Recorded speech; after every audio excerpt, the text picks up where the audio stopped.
오늘도 살아계신 하나님의 은혜가 여러분들의 삶 가운데 함께 하시기를 주님의 이름으로 간절히 축원합니다. 우리 옆에 계신 분들과 인사하겠습니다. 하나님이 우리와 함께 하십니다. 인사하겠습니다.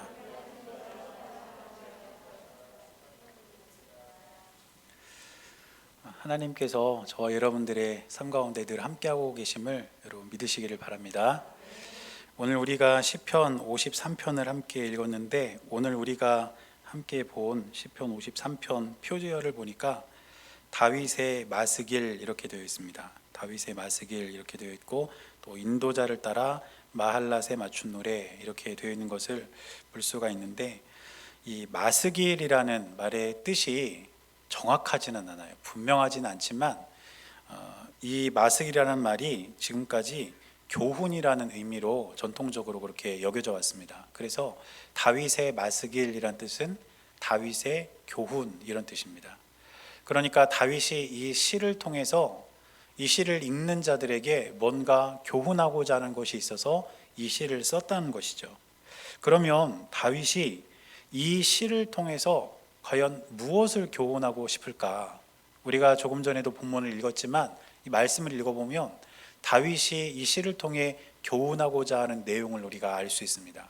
그것은 뭐냐면, 하나님이 없다고 그렇게 여기고 하나님이 없다고 말하는 그런 사람들에게 하나님은 분명히 살아계시고, 그 하나님을 없다고 말하면 그들에게는 하나님의 심판이 있을 것이라는 것, 바로 이것을 지금 다윗은 이 시를 통해서 교훈하고자 하는 것입니다. 그런데 오늘 우리가 읽은 이 시편 53편과 비슷한 주제를 가진 시가 또 한 편이 있습니다. 그게 몇 편이냐면 14편이에요. 우리가 이미 아주 오래전에 한번 살펴본 시죠. 그런데 이 14편은 오늘 우리가 읽은 53편과 그 내용이 거의 비슷합니다. 오늘 우리가 읽은 53편은 6절까지 있는데 시편 14편은 7절까지 있어요.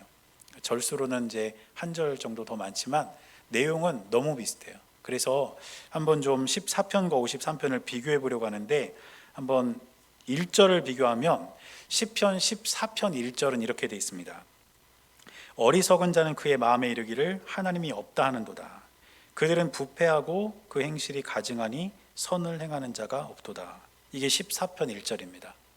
또 오늘 우리가 읽은 53편 1절을 보니까 어리석은 자는 그의 마음에 이르기를 하나님이 없다 하도다.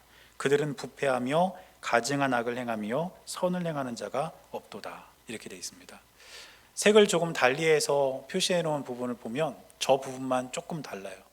저것도 많이 다른 것도 아니고 순서만 바뀌었어요. 14편은 그 행실이 가증하니 이렇게 되어 있고, 53편은 가증한 악을 행하며 이렇게 해서 그 순서만 약간 바뀌어 있을 뿐입니다.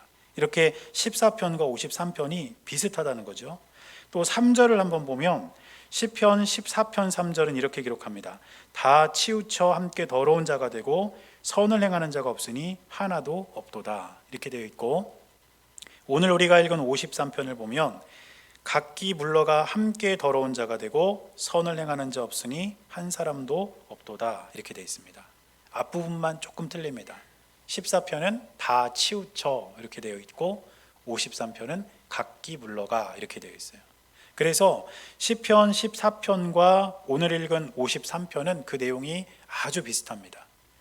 그리고 저자도 똑같이 다 다윗이에요.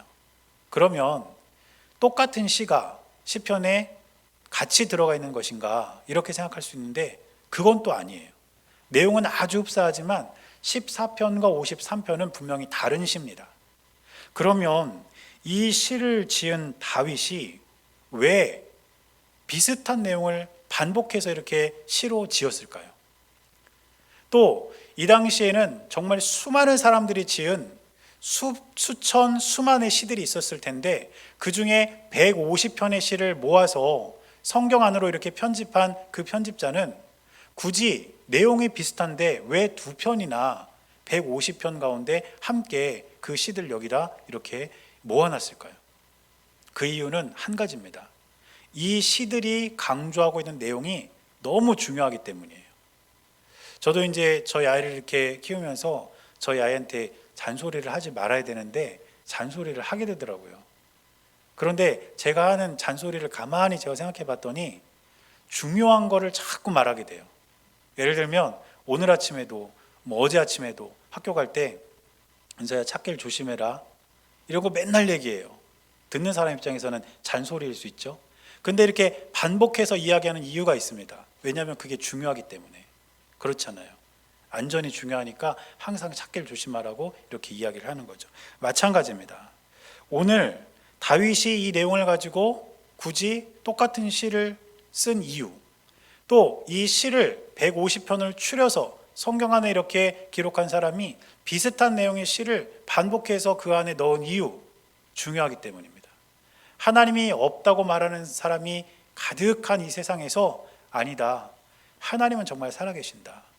그리고 너희들이 하나님이 없다고 끝까지 그렇게 우기고 돌이키지 않으면 하나님의 심판이 너희들을 기다리고 있을 것이다. 이 내용이 너무너무 중요하기 때문에 다윗과 또 이 시를 편집한 사람들은 지금 이렇게 반복해서 이 시를 다루고 있다는 것입니다. 여러분, 우리가 사는 세상에도 하나님이 없다고 말하는 사람들이 많습니다. 지금이야 코로나 때문에 드러내놓고 전도를 할 수는 없지만 전에도 이렇게 전도를 하다 보면 하나님이 없다는 사람들이 많아요. 하나님이 있으면 내 눈앞에 좀 보여달래요. 그럼 교회 나간다고. 제가 할 수 있으면 정말 그렇게 하고 싶을 정도로 그렇게 말하는 사람들이 너무 많아요. 그런데 우리가 분명히 기억해야 할 것은 하나님이 없다고 그들이 아무리 이야기를 해도 하나님은 여전히 살아계시다는 거예요. 그리고 그 살아계신 하나님이 지금도 저와 여러분들의 삶 가운데 함께하고 계신다는 것을 저와 여러분들은 분명히 기억해야 될 줄로 믿습니다. 그런데 오늘 말씀을 보니까 하나님이 없다고 말하는 사람들을 오늘 본문은 뭐라고 표현하냐면 어리석은 사람이라고 표현합니다. 어리석은 사람. 그래서 이 어리석은 사람들, 하나님이 없다고 말하는 사람들의 특징이 있는데 오늘 1절 말씀을 보면 그 특징이 기록이 되어 있습니다. 첫째로 어리석은 사람들, 즉 하나님이 없다고 말하는 자들의 첫 번째 특징은 뭐냐면 마음이 부패한 자들이라는 것입니다. 1절 말씀을 보니까 이렇게 기록합니다.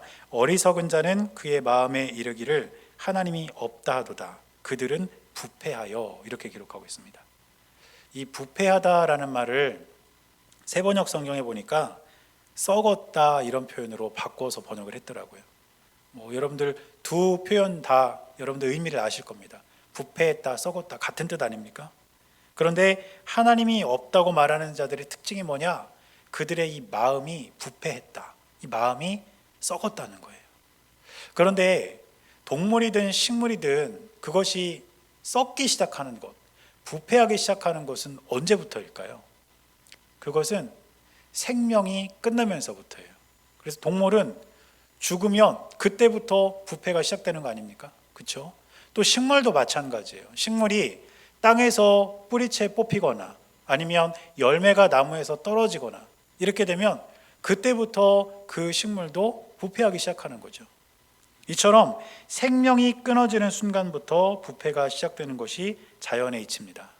그런데 우리의 마음에 생명의 근원이 되시는 하나님을 모시고 살아가는 것이 우리가 마땅히 해야 할 일인데 그 생명의 근원 되신 하나님을 우리 마음 가운데서 끊어내면 우리 마음 가운데 모시고 살지 않으면 우리의 마음도 역시 부패한다는 거예요.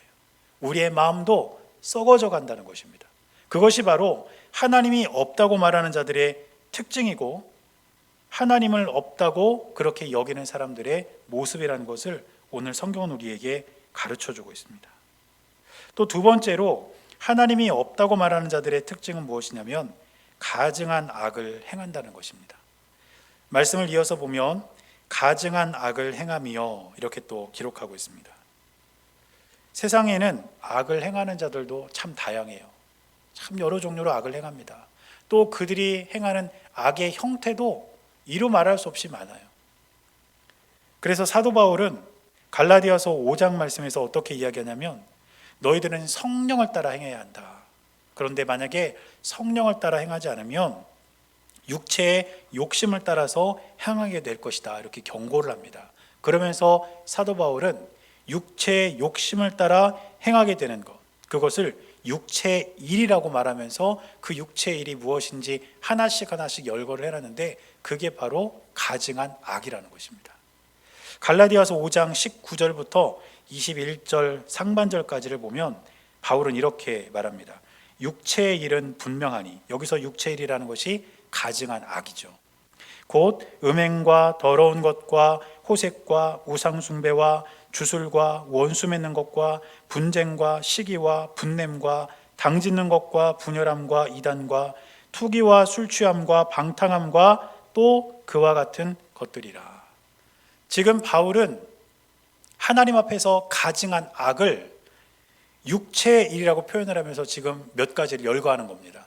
그런데 이게 다가 아니라는 거예요. 이것도 참 많은데 끝에 뭐라고 이야기합니까? 또 그와 같은 것들이라. 바울이 지금 다 열거하지는 않았지만 바울이 지금 열거한 이와 같은 것들이 하나님이 없다 말하는 자들이 행하는 가증한 악의 실체라는 것이죠. 그래서 하나님이 없다고 말하는 자들은 이런 악을 행하면서 이 세상을 살아간다는 것입니다.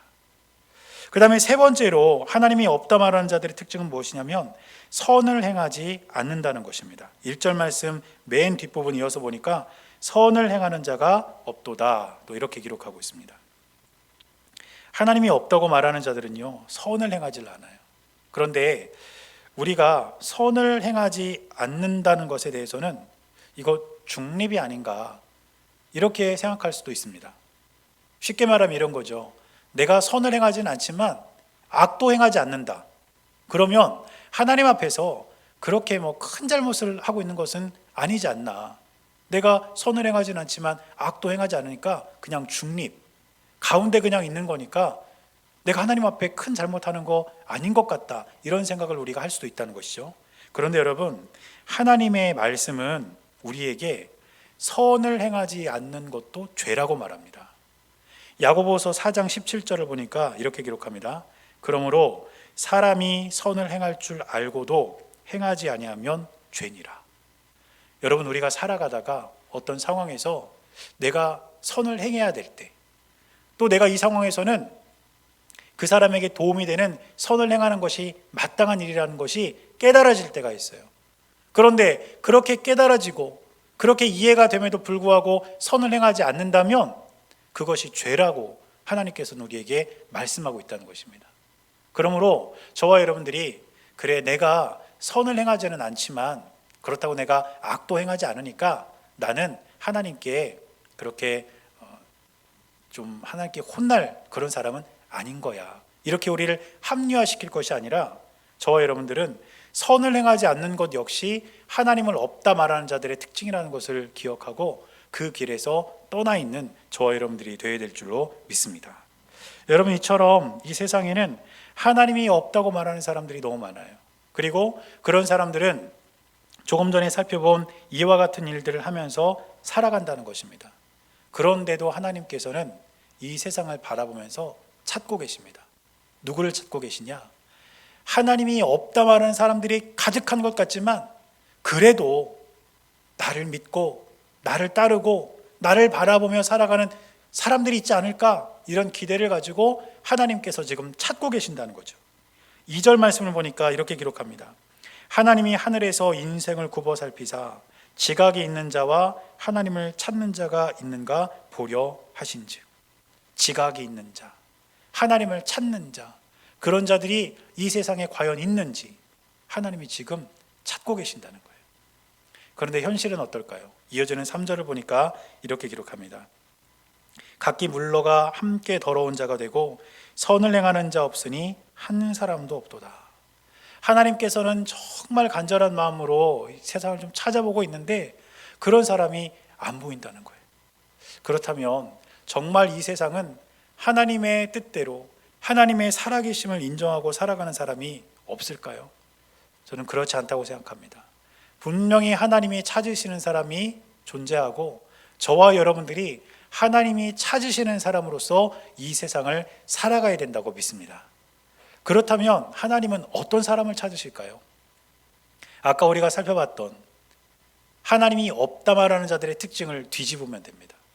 하나님이 없다 말하는 자들은 그런 특징을 가지고 살아가면서 하나님이 없다고 자신 있게 말하고 죄를 지으며 살아가지만, 하나님이 찾으시는 사람은 그렇게 행하지 않는 자를 찾으신다는 거예요. 그러면 하나님 어떤 사람을 찾으시겠습니까? 첫째는 마음에 하나님을 모시고 사는 사람. 하나님이 없다 말하는 사람은 이 마음에서 생명의 근원 되신 하나님을 끊어낸 사람이에요. 그러나 하나님이 찾으시는 사람은 우리 마음에 하나님을 모시고 사는 사람이라는 것을 여러분 꼭 기억하시기를 바랍니다. 여러분은 하나님을 여러분들 마음에 모시고 살아가고 계십니까? 이 질문에 우리가 믿음으로 아멘이라고 답할 때 우리는 하나님께서 찾으시는 한 사람으로서 하나님 앞에 서게 될 줄로 믿습니다. 사실 겉으로 보면 잘 모르잖아요. 제가 아까 설교를 이렇게 준비하면서 보니까 제 그 책상 앞에 종이컵이 하나 이렇게 있더라고요. 그런데 그 종이컵에 뭐가 담겨 있는지 겉으로 봐서는 몰라요. 뭐 위로 이렇게 들여다보면 알겠지만 평행선에서 이렇게 보면 종이컵에 뭐가 담겨 있는지 모릅니다. 물이 담겨 있을 수도 있고 커피가 담겨 있을 수도 있고 주스가 담겨 있을 수도 있어요. 겉으로 보면 몰라요. 그냥 똑같이 종이컵이에요. 여러분, 우리의 모습이 그렇다는 거예요. 저와 여러분들이 그냥 겉으로 보면 우리 마음에 무엇이 담겨 있는지 우리 모릅니다. 그런데 아는 사람 있죠. 누가 압니까? 본인은 알아요. 자기 자신은 안단 말이에요. 내 마음에 과연 무엇이 담겨 있는가 자신은 알아요. 그런데 만약에 우리의 마음에 생명의 근원 되신 하나님을 모시고 살아가야 되는데 그 하나님을 우리가 끊어내고 세상 가치를 계속해서 우리 마음 가운데 담고 살아가고 있다면 우리는 이 마음이 부패해가는 사람으로 전락해 버린다는 것입니다. 그러나 생명이 되신 하나님을 저와 여러분들의 마음 가운데 모시고 살아간다면 우리는 하나님이 찾으시는 사람이 될 수 있음을 기억하시기를 바랍니다. 또 하나님은 어떤 사람을 찾으실까요? 가증한 악을 행하지 않는 사람을 찾으십니다. 하나님 없다 말하는 사람들은 온갖 악을 행하며 살아가고 있지만 하나님께서는 그런 악을 철저하게 끊어내고 그런 악 앞에서 타협하지 않고 하나님 앞에서 진실하게 살아가는 사람, 가증한 악을 행하지 않는 사람을 우리 주님은 찾고 계신다는 거예요. 또 세 번째로 하나님 어떤 사람을 찾겠습니까? 하나님이 원하시는 선을 행하는 사람을 찾고 계십니다. 우리가 아까도 이야기한 것처럼 나는 선을 행하지 않아도 악도 행하지 않으니까 나는 그냥 그나마 괜찮은 사람이야.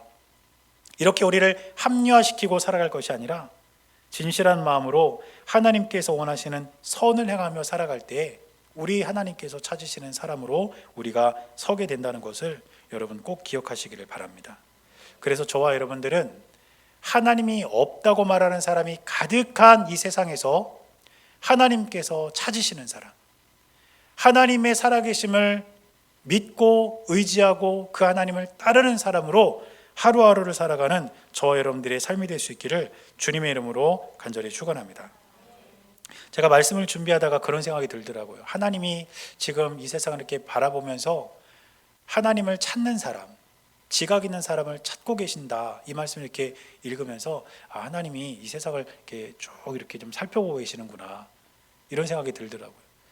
그런데 또 이렇게 생각해 봤습니다. 하나님께서 그렇게 이 세상을 쭉 살펴보시다가 어느 한 곳에 시선이 딱 머물렀는데 그곳을 보니까 하나님의 뜻대로 살고자 애쓰는 사람들이 많이 있어요. 그래서 하나님의 시선이 거기에 머물렀다는 거예요. 저는 그 하나님의 시선이 머무는 곳이 우리 기뻐하는 교회가 될 수 있기를 바랍니다. 이 세상은 하나님이 없다 말하는 사람들이 가득 찬 세상이지만 저와 여러분들은 아니다. 하나님은 살아계신다. 그 하나님께서 우리와 늘 동행하신다. 이 믿음을 가지고 하나님의 시선을 멈출 수 있는 사람들, 하나님이 찾으시는 사람들로 믿음으로 살아가는 저와 여러분들이 될 수 있기를 주님의 이름으로 간절히 축원합니다. 우리가 이처럼 두 부류의 사람을 이렇게 한번 좀 살펴봤는데 하나님이 없다 말하는 사람 그리고 하나님이 찾으시는 사람은 그 삶에 있어서 차이가 결정적인 차이가 있습니다. 먼저 하나님이 없다고 말하는 사람은 하나님의 심판을 피해갈 수가 없어요. 오늘 본문의 5절을 보니까 이렇게 기록합니다. 그들이 두려움이 없는 곳에서 크게 두려워하였으니 너를 대항하여 진친 그들의 뼈를 하나님이 흩으심이라. 하나님이 그들을 버리셨으므로 내가 그들에게 수치를 당하게 하였도다. 하나님이 없다고 말하는 사람들은 돌이키지 않으면 하나님의 심판을 피할 수 없습니다. 어떤 심판이 있습니까? 첫째, 그들의 뼈를 흩으심이라. 여러분, 그 사람의 뼈를 흩은다는 것이 얼마나 처참하고 비극적인 심판입니까? 그런데 그런 심판이 임한다는 거예요. 또 두 번째, 그들을 버리셨으므로. 하나님께서 그들을 버리셨다는 것은 더 이상 그들을 책임지시지 않는다는 선언이에요. 빨리 돌이키지 않으면 하나님으로부터 버림받게 된다는 것입니다. 또 세 번째, 수치를 당하게 됩니다. 하나님 앞에서, 그리고 세상 사람들 앞에서 수치를 당하게 되는 그런 심판이 그들을 기다리고 있다는 것입니다. 그런데 반대로 하나님이 찾으시는 사람은 어떤 삶의 결과를 맞이할까요? 6절을 보니까 이렇게 기록합니다. 시온에서 이스라엘을 구원하여 줄 자가 누구인가? 하나님이 자기 백성이 포로된 것을 돌이키실 때에 야곱이 즐거워하며 이스라엘이 기뻐하리로다. 하나님께서 베푸시는 구원을 경험한다는 것이고, 그 구원으로 인해서 즐거움과 기쁨이 가득하게 된다는 것입니다. 사실 저 본문에서 즐거움과 기쁨은 같은 뜻이에요. 똑같은 단어입니다. 그런데 두 번을 반복하고 있죠. 이유는 저 내용을 강조하기 위함입니다. 하나님이 찾는 사람으로, 하나님의 살아계심을 인정하고 그 하나님을 믿는 사람으로 살아가는 자들에게는 기쁨과 즐거움이 넘치게 된다는 것을 오늘 말씀은 저와 여러분들에게 교훈하고 있는 것입니다.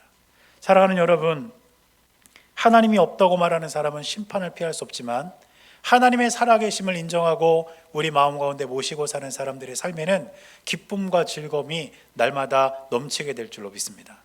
그래서 제가 바라고 기도하는 것은, 저와 여러분들은 많은 사람들이 하나님이 없다고 이야기한다 해도 아니다, 하나님 정말 살아계신다, 이 사실을 믿음으로 붙잡고 주님께서 우리에게 주시는 기쁨과 즐거움을 누리며 살아가는 저와 여러분들의 삶이 될 수 있기를 주님의 이름으로 간절히 축원합니다. 그러면 이제 우리는 하나님이 없다고 말하는 사람들에게 이제 뭐라고 이야기해야 될까요? 가장 먼저 하나님이 없는 것이 아니라 하나님은 지금도 살아계신다는 사실을 그들에게 분명하게 증거해야 될 줄로 믿습니다. 하나님은 살아계신다는 것을 확실하게 이야기해야 돼요. 하나님이 없다고 말하는 사람들의 가장 대표적인 이야기가 뭐냐면 하나님 눈에 안 보인다는 거예요. 하나님 눈에 안 보이는데 하나님이 어디 있냐, 막 이런 식으로 말합니다. 그런데 눈에 안 보인다고 해서 그게 없다고 우리가 그렇게 결론 지을 수 있다면, 공기는 눈에 보입니까? 빛은 눈에 보이나요? 바람은 눈에 보입니까? 안 보여요. 그런데 공기와 빛과 바람이 없다고 생각해 보세요. 우리는 잠시도 살아갈 수 없습니다. 눈에 보이지 않는다고 해서 없는 것이 아니란 뜻입니다. 하나님은 우리 눈에 보이지 않지만 하나님은 여전히 살아계신다는 사실을 하나님이 없다고 말하는 사람들에게 우리는 타협 없이 전해야 될 줄로 믿습니다. 그리고 그들에게 또 하나 이야기해야 될 것이 있어요. 그게 뭐냐면, 하나님이 없다고 이야기하면서 끝까지 돌이키지 않으면 하나님의 심판을 피할 수 없음을 또한 그들에게 가르쳐 줘야 됩니다. 그 심판을 피하기 위해서라도 하나님의 살아계심을 경험해야 된다고 그들에게 도전해야 됩니다. 그래서 저와 여러분들은 하나님이 없다고 말하는 자들에게 끊임없이 하나님의 살아계심을 증거하고, 또 하나님의 살아계심을 그렇게 증거함을 통해서 모두가 하나님의 은혜와 복을 누리며 살아갈 수 있도록 우리가 그렇게 애쓰고 힘쓰며 살아가는 저와 여러분들의 삶이 될 수 있기를 주님의 이름으로 간절히 축원합니다. 기도하겠습니다. 사랑하는 하나님, 이 세상에 살아가는 수많은 사람들이 하나님을 없다 말하지만 하나님은 지금도 여전히 살아계셔서 우리의 삶 가운데 함께하고 계심을 우리가 믿습니다. 하나님이 없다 말하는 자들에게는 심판이 기다리고 있지만 하나님께서 찾으시는 사람, 하나님의 살아계심을 믿고 의지하는 사람에게는 구원의 기쁨과 즐거움이 있음을 우리가 또한 기억합니다. 그래서 우리가 하나님이 없다고 말하는 자들에게 하나님의 살아계심을 지혜롭게 증거하게 하시고, 우리 모두가 다 하나님의 살아계심을 인정하고 주님께서 주시는 복과 은혜를 누리며 살아갈 수 있는 은혜가 우리 모두에게 있게 하여 주옵소서.